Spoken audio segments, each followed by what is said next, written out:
Magandang araw po sa bawat isa. Muli ay nandito po ako, si Bishop Vic Vergara ng Liwanag TV at medyo natagalan po tayo ng pag-broadcast dahil po sa napakarami ko pong inasikaso ng mga nakaraang buwan. At sa ngayon po, nais ko pong bumalik at ipagpatuloy po ang paglilingkod sa bawat isa na nagnanasa na marami po tayong matuklasan sa pag-aaral ng salita ng Diyos. Praise God! Salamat po sa inyo pong panahon at sa lahat po ng mga sumusubaybay sa Liwanag TV at sa mga katanungan po na aking pong nare-receive at isa pong kagalakan na ito po ay aking pong tingnan sa Biblia kung ano po yung mga kapahayagan po ng salita ng Diyos. Kaya ako po'y nagagalak at naiinganyo na patuloy po akong maglingkod sa bawat isa. Okay? Salamat po sa inyo pong pagsubaybay sa oras na ito. Sa ngayon po, ang ating pong dapat na tatalakayin ay patungkol po sa apat na tuntuning espiritual. So kung mayroon po tayong mga tuntunin na sinusunod sa mundong ito, ay napakahalaga po na maunawaan din po natin ang mga bagay na ito. Sa ating bansa, sa Pilipinas, ay mayroon po tayong mga panuntunan at may sinusunod po tayong Constitution na from that Constitution of the Philippines, ito po yung fundamental law of the land na dapat sundan ng mga alituntunin ng bawat sangay ng government at ng mga nasasakupan nito. Yun po ang kailangan. So, ang isang bansa na walang sinusunod na batas ay anarkiya po yun. Walang nagpapasakop, kanya-kanya. Ganon din po sa mga religious groups, may kanya-kanya rin po silang mga panuntunan na sinusunod. Maging ang ating kalikasan, mayroon din po siyang natural law na sinusunod. Kapag ito po ay kumontra sa natural law, magdudulot ito ng kalamidad. Ganon din po sa ating personal na buhay, mayroon din po tayong mga rutinary na ginagawa na dapat po nating gawin ito araw-araw. Ngayon, patungkol naman po sa spiritual na kalagayan, ay ito naman po ang ating aalamin. Mayroon pong apat na panuntunang spiritual na aking pong ipaglilingkod po sa inyo mula po sa salita ng Diyos.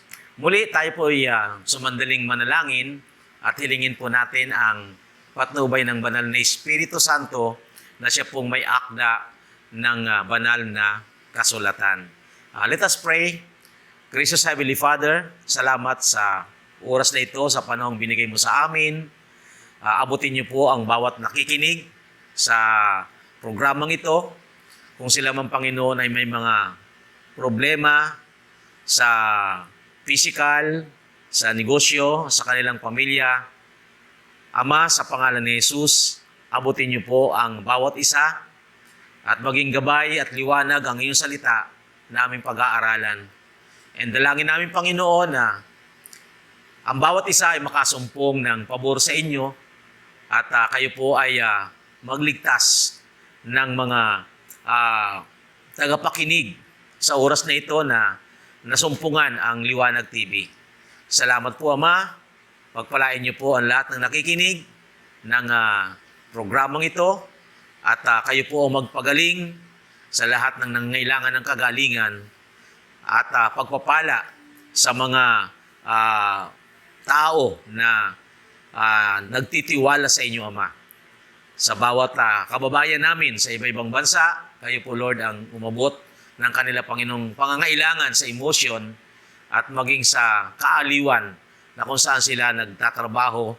I pray, Lord, na kayo po ang Diyos na patuloy na sumama sa aming mga kababayan. Salamat po, Ama, Sa inyo namin pinagkakatiwala ang ministeryong ito ng Liwanag TV. Ito po ang aking samot dalangin sa pangalan ni Jesus. Amen. So, ang apat na tuntuning espiritual. So, ano po ito? So, dito po sa aklat ng Biblia, so, ibibigay po natin ang apat na tuntuning espiritual. Ano po yung una? So, ito po yung una. Dito po sa John chapter 3 verse 16 at John 10 verse 10. So, ito po yung unang tuntuning espiritual. Mahal ka ng Diyos at siya ay may magandang plano sa buhay mo. Ito po yung unang tuntunin na dapat po nating isapuso. Mahal ka ng Diyos at ang Diyos ay may magandang plano sa buhay mo. Babasahin ko po ang talata na nagsasabing mahal po tayo ng Diyos. John chapter 3 verse 16. For God so loved the world that He gave His only begotten Son, that whosoever believes in Him shall not perish, but have eternal life. For God so loved the world. Mahal tayo ng Diyos. Ano po itong world dito? It is not the literal world, but it is pertaining to sinners. No? All have sinned. Yun po yung sinasabi ng Biblia. So, mahal ng Diyos ang makasalanan. At ang sabi dito, ang kanyang pagmamahal ay dinemonstrate niya. Sabi po dito sa ating binasa, that He gave His only begotten Son.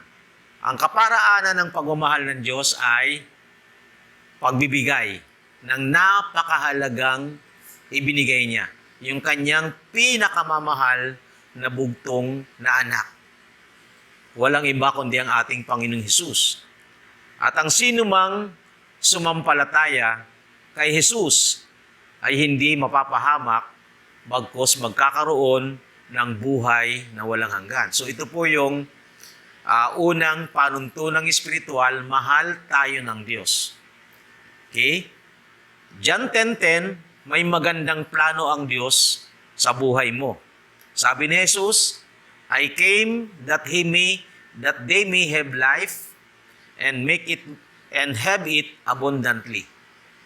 So naparito ako, sabi ni Lord, naparito ako sa mundong ito upang bigyan kayo ng buhay at pasaganain ito. So nandun po yung purpose ng Diyos kung bakit dumating ang ating Panginoong Hesus, nagkatawang tao ang Diyos, upang maranasan natin ang totoong buhay. Apart from our Lord Jesus Christ, is just existing, but there is no real life that comes from God. So, at ang buhay na ito na nasa atin ay pasaganain ng Panginoon sa ating buhay. Maging mabunga tayo, maging fruitful tayo sa mundong ito. So yun po yung unang plano ng Panginoon, yung unang alituntuning espiritual. Ano po ito? Mahal ka ng Diyos at may magandang plano sa buhay mo. So, God loves you and He has a wonderful plan for you. Pero, bakit maraming hindi po naaabot ang ganito pong karanasan? Marami pong mga masaganang tao sa mundo, pero ang buhay na tinutukoy po rito ay dapat nating maunawaan. Kasi maraming masaganang tao sa mundo, pero ang dami namang bawal, ang dami namang hindi pwedeng i-take sa katawan. It is because may mga restriction ng doktor. Okay? Yun po ang isa pong bagay dito na dapat nating maunawaan. So, bakit marami ang hindi nararanasan ang masaganang buhay? Bakit marami po ang mga mahihirap? Bakit marami po ang mga nakakaranas ng mga kalamidad? Okay? At yung mga hindi mo inaasahan, ayun po yung nagiging karanasan ng marami. So may dahilan po ang Biblia. Ito po yung pangalawang panuntunan o pangalawang tuntuning espiritual na dapat nating maunawaan. Ano po ito? Ang pangalawa ay ang tao ay makasalanan at nahiwalay sa Diyos. Ito po ang totoo. Sabi ng Biblia sa Romans chapter 3, verse 23, "For all have sinned and fall short of the glory of God." Lahat ng tao ay nagkasala at hindi nangakaabot sa kalulatian ng Diyos. So, ito po ay tuntuning espiritual. So, marami pong mga tao ang masagana sa mundo. Yan po ay physical lang. It is because mayroon po silang mga panuntunan sa physical na kalagayan o sa negosyo o sa mga pamantayan sa sarili, no? Which is ang aking pong tinutukoy ay espiritual na kalagayan. Okay? Sabi po rito, tayo ay nagkasala lahat, no? At hindi nangakaabot sa kalulatian ng Diyos, sa standard ng Diyos, sa gusto ng Diyos. Ang ginagawa po natin, kahit po tayo ay may iba't ibang religion o paniniwala, ang ginagawa natin ay kalabagan sa kalooban ng Diyos. Yun po ang masakit. Kasi nga, tayo ay hiwalay sa Diyos. No? Tayo ay nagkasala. Sabi ni Apostle Paul sa Ephesians chapter 2 verse 1, lahat tayo ay nahiwalay. Lahat tayo ay patay sa harapan ng Diyos dahil sa ating mga kasalanan at pagsalangsang. So likas na masuwayin ng tao. Kahit ang panuntunan ng pamahalaan, ang panuntunan ng bansa, at anumang panuntunan ng relihiyon o panuntunan ng natural law ay nilalabag ng tao. It is because of sin. Yun po ang katotohanan. Kaya sa mundong ito ay hindi balanse ang mga kayamanan naturally. Okay? Pero ang nais ko po ritong ipakahulugan ay yung spiritual nating kaugnayan sa Diyos. Kaya nga ang unang panuntunang espiritual ay mahal tayo ng Diyos at siya ay may magandang plano sa ating buhay. Okay? Hindi po yung plano lamang dito sa mundo, kundi yung plano na makapiling natin ang Diyos na lumikha sa atin, kaya tayo ay may buhay na walang hanggan. So mayroon tayong pag-asa, even though na tayo ay mamatay o mawala sa mundong ito, ay mayroon tayong eternal life. So yun po yung plano ng Diyos. Yun po yung pagmamahal ng Diyos. Okay? Hindi po ibig sabihin na mahal tayo ng Diyos, sasagana ka sa mundong ito. No, normal po yan, natural po yan. Dahil ibinigay na ng Panginoon ang lahat ng resources dito sa mundo. Bago pa tayo ipanganak, ay mayaman na talaga ang mundo sa kalikasan.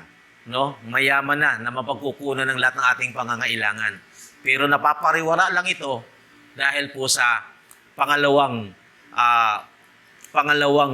panuntunang espiritual na lahat tayo ay nagkasala at hindi nangakaabot sa kalulatian ng Diyos.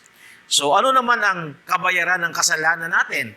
Ang sabi ng Romans 6:23, ito po ang sinasabi, "For the wages of sin is death, but the gift of eternal life is through our Lord Jesus Christ."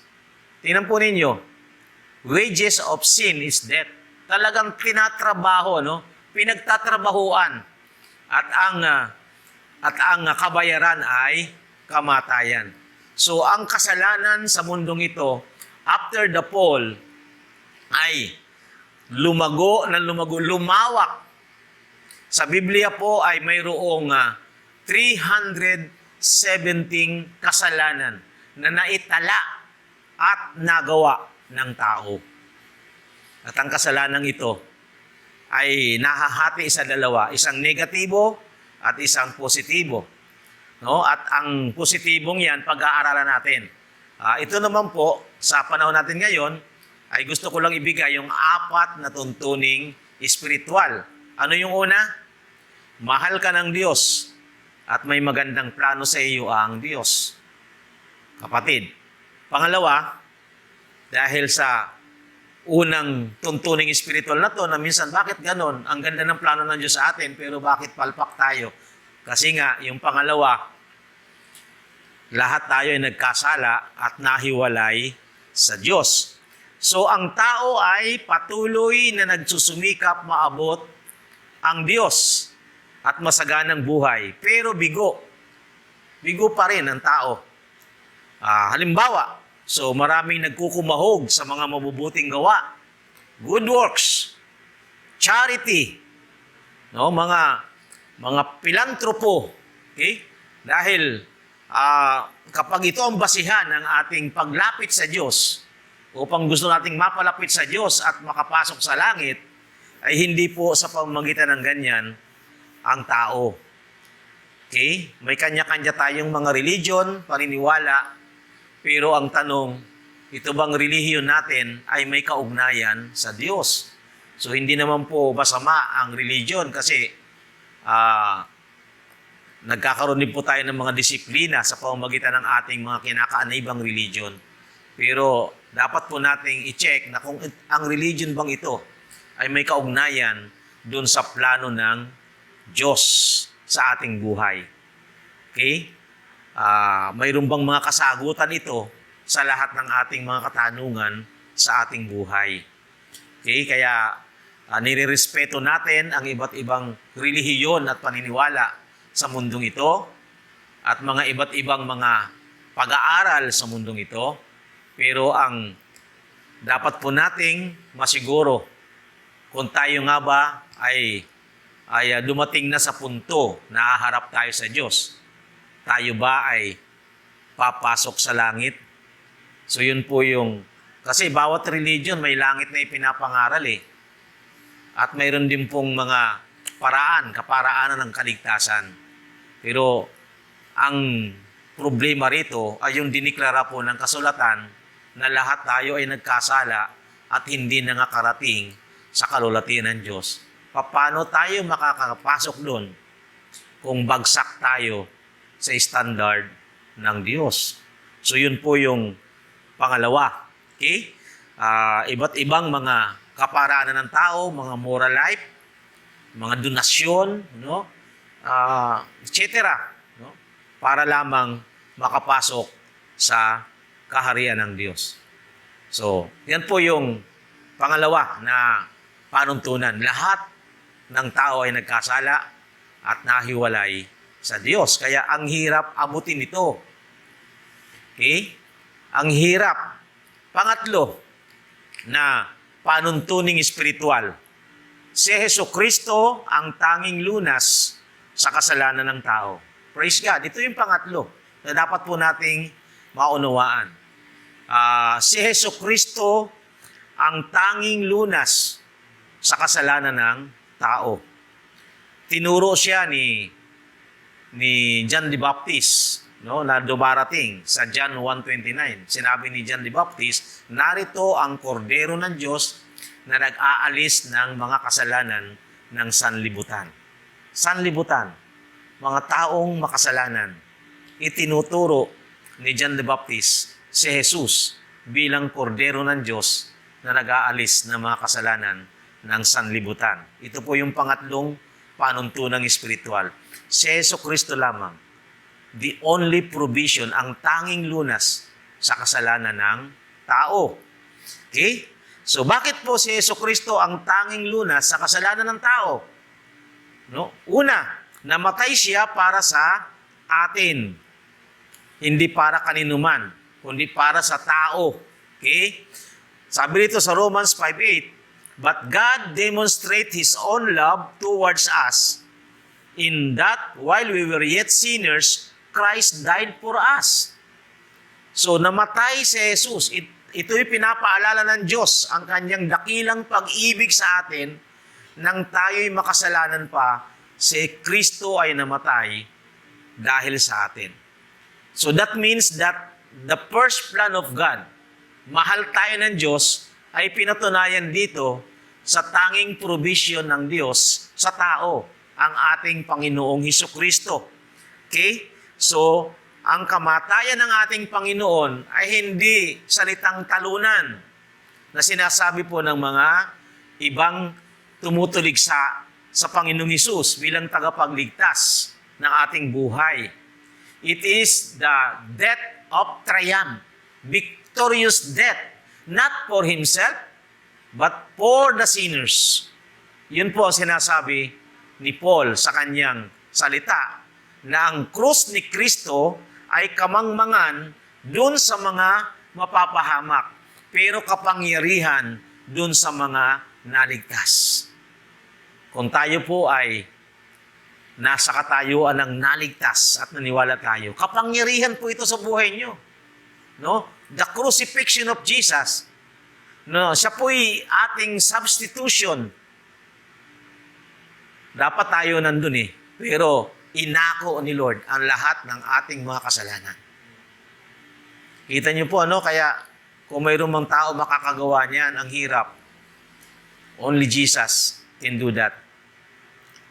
Kaya yung pangatlong panuntunang espiritual ay si Jesucristo ang tanging lunas sa kasalanan ng tao. So, hindi lamang po siya namatay dun sa krus. Ang sabi dito sa 1 Corinthians chapter 15, verse 3 to 6, sabi ni Apostle Paul na naniwala din sa Panginoong Hesus at tinanggap niya ang mga aral patungkol sa Panginoong Hesus. Sabi niya rito, "For I delivered to you as of first importance." Sabi niya, ito ay pangunahing mahalaga. Yung ibinibigay ko sa inyo, sabi ni Paul, this is the gospel na dapat po nating panghawakan. Good news. Dahil sinampalatayanan din po ni Apostle Paul. Ano sabi niya? "For I delivered to you as of first importance what I also received." Sabi niya, tinanggap ko rin ito. That Christ died for our sins according to the Scriptures, in that He was buried, in that He was raised on the third day according to the Scriptures, in that He appeared to Cephas, then to the 12. After that, He appeared to more than 500 brethren at one time, most of whom remain until now, but some have fallen asleep. Noong panahon ni Apostle Paul, sabi niya, more than 500 people were witness of the resurrected Christ, na sabi niya, ang iba na natili pang buhay sa panahon ni Apostle Paul, at ang iba ay namatay na rin. Okay? Pinaniwalaan niya at nasaksihan niya the resurrection of our Lord Jesus Christ. It is because na-encounter niya ito, tinawag siya mula sa langit ng Panginoong Hesus. Tinawag siya personally, Saulo, Saulo, bakit mo ako inuusig? So, he heard the resurrected Christ. Kaya naniniwala si Apostle Paul at pinaniwalaan niya ang salita ng Diyos. Sabi niya, according to the Scriptures, that Jesus Christ died, buried, and resurrected on the third day, according to the Scriptures. So, pinakita niya at talagang binigyan niya ng realidad, no, reliability ang Biblia, ang salita ng Diyos, na totoo, no, na nagtala ng Kristo na ating sinasampalatayanan ay nabuhay na maguli. Okay? Nabuhay na maguli. So, si Kristo ang tanging daan. Sabi dito sa John 14:6, Jesus said, "I am the way and the truth and the life. No one comes to the Father except by me." So, hindi lamang po binayaran niya ang ating mga kasalanan dun sa krus ng Kalbaryo, namatay at muling nabuhay, pero sinabi rin ng Panginoon, ako ang tanging daan. The only way to the Father. So, yun po yung pangatlong tuntuning espiritual. Si Jesucristo ang tanging lunas sa lahat ng ating kasalanan. Ano yung unang panuntunang espiritual? Mahal ka ng Diyos at may magandang plano siya sa buhay mo. Anong plano ng Panginoon sa buhay mo? Eternal life. Yung makasama ka ng Diyos. Paano po natin ito makukuha? Sabi doon, for God so loved the world, He gave His only begotten Son, that whosoever believe in Him shall not perish, but have eternal life. So, ang paraan po para maabot natin to ay tanggapin, paniwalaan ang ating Panginoong Hesukristo. Okay? Pero, bakit po hindi po natin to maabot? Why? Kasi nga, yung pangalawang tuntuning espiritual, lahat ng tao ay nagkasala at nahiwalay sa Diyos. Kaya kung ano-anong ating mga pamamaraan na ginagawa, kanya-kanya tayong mga paniniwala na ginagawa. Wala pong problema po dyan. Ang problema nga lang ay kung ito po ay nakapasa sa panuntunan ng Diyos. Okay? So pangatlo, kung hindi pa tayo sigurado doon sa pangalawa dahil sa tayong lahat ay nagkasala, no, kahit alam natin na si Jesucristo ang kaloob ng Diyos, no, para tayo ay magkaroon ng buhay na walang hanggan. Ang pangatlo, si Jesus ang tanging lunas para sa ating mga kasalanan. The only provision of God para po maabot natin ang standard ng Diyos. Ngayon, yung pang-apat, kailangang kilalanin si Jesus bilang Misaya at Panginoon ng ating buhay. Si Jesus ang Misaya.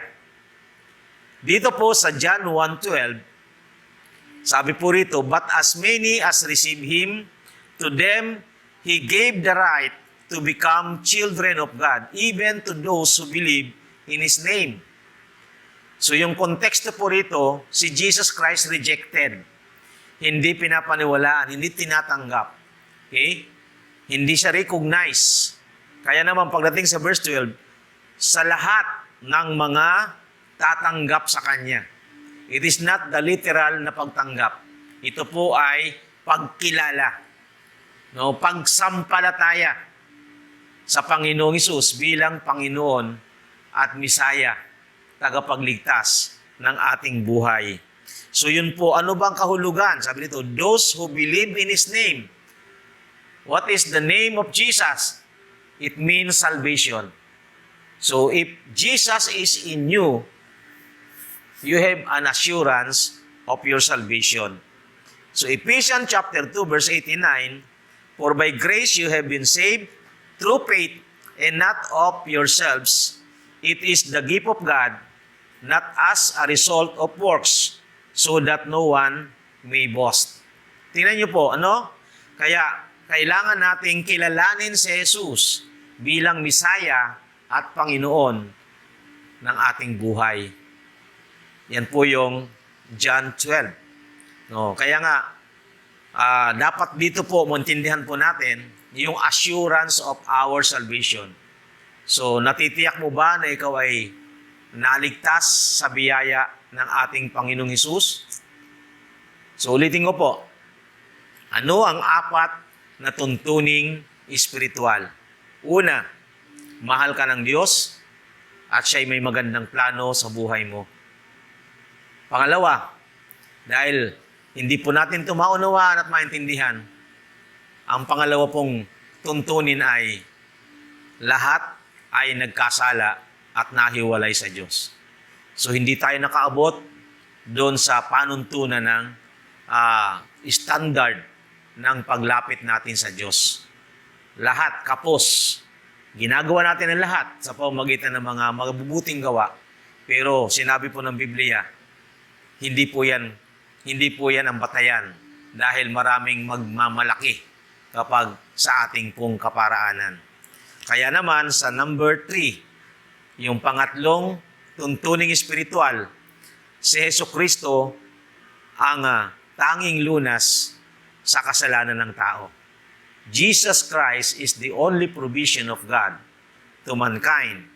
Okay, kaya bakit po siya naging only provision? Dahil siya po ay namatay dun sa krus ng Kalbaryo para bayaran ang ating mga kasalanan.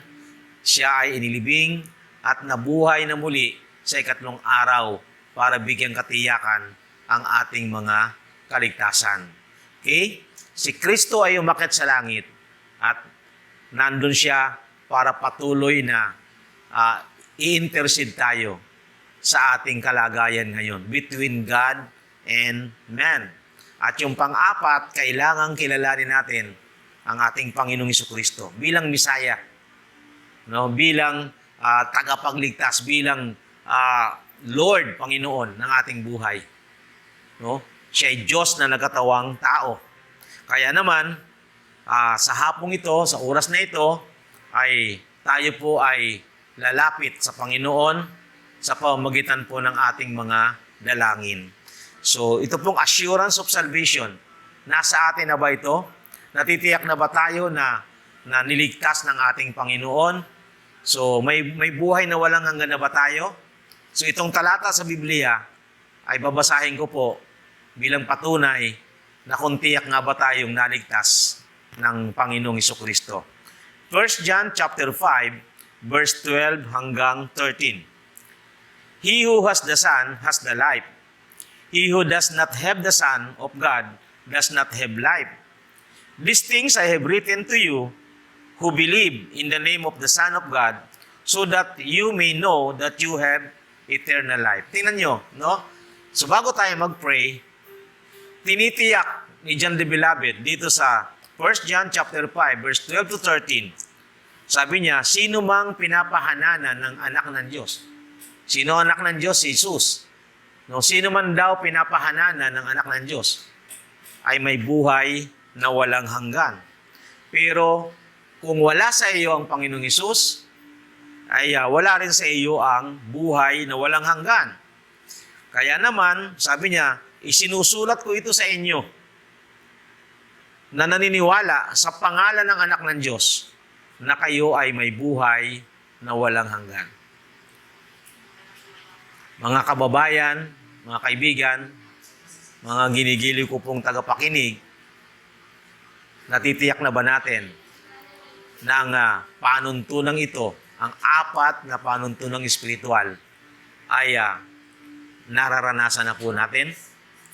Lalo na po itong pang-apat na si Jesucristo dapat puro natin kilalanin. Kailangang kilalanin natin ang Panginoong Hesus bilang Misaya at tagapagligtas ng ating buhay. Sa pamamagitan ng ating pananalangin, sa pamamagitan ng ating pagkilala, sinner's prayer, pagbabalik loob sa Diyos, pagbabago ng isip na si Jesus ngayon ang ating tagapagligtas ng ating buhay. Tayo po ay manalangin, nawa ang Panginoon ang umabot sa bawat isa sa atin. Tayo po ay manalangin sa oras na ito, saan man tayo nandun. Naniniwala po ako na kailangan mo ang Panginoong Hesus. Let us pray. Dakilang Diyos, amang makapangyarihan sa lahat, salamat po sa katotohanan ito, ang apat na tuntuning espiritual nawa ay maranasan, makilala ng bawat tagapakinig at sino mang Panginoon na nakapakinig ng mensaheng ito.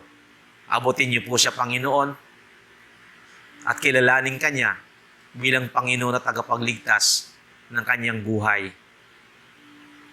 Panginoong Hesus, salamat po. Ikaw ang Misaya, ikaw ang anak ng Diyos. Iligtas niyo po, Panginoon, ang mga tagapakinig, Panginoon, na sa oras na ito ay umaasa sa iyo, tumatawag sa iyo sa pangalan ni Jesus. Ama, I pray na kayo po ang Diyos na patuloy na umabot ng lahat ng pangangailangan, ng lahat ng mga nangangailangan ng tagapagligtas. Salamat sa Ebanghelyo ng aming Panginoong Hesus. Salamat sa Liwanag TV. Salamat, Panginoon, sa mga katuwang ko rito na magamit mo ito bilang liwanag na maunawaan namin ang kaligtasan na sinabi mo sa iyong salita. Salamat po, Ama. Sa iyo namin tinataas ang lahat ng ito. Ito po ang aming dalangin sa pangalan ni Jesus.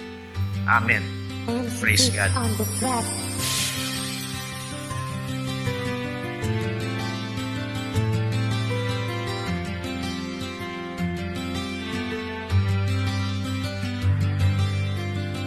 Madalas akong nagtatampo at hindi ko alam kung saan ba tatakbo.